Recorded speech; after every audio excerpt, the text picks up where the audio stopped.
दोस्तों ये मशीन हमारे पास रिपेयरिंग के लिए आया था। इसके अंदर 2-3 ब्लेड टूटे हुए थे, कुछ मटेरियल में आ गया था मशीन के अंदर इसलिए।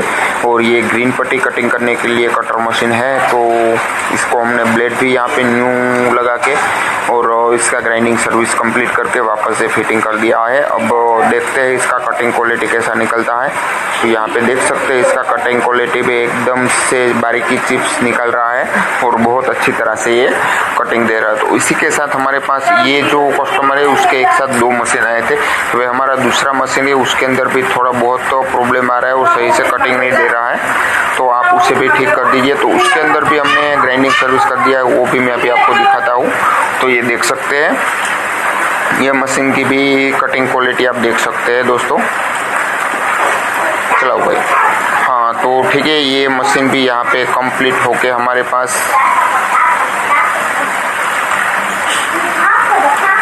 एकदम बारीकी से चिप्स दे रहा है। ठीक है दोस्तों, तो आपको भी अगर मशीन में कोई प्रॉब्लम आ रहा है या तो आप न्यू मशीन परचेस करना चाहते हैं तो डिस्प्ले दे के दिए गए नंबर पे हमें जल्दी से कांटेक्ट करें।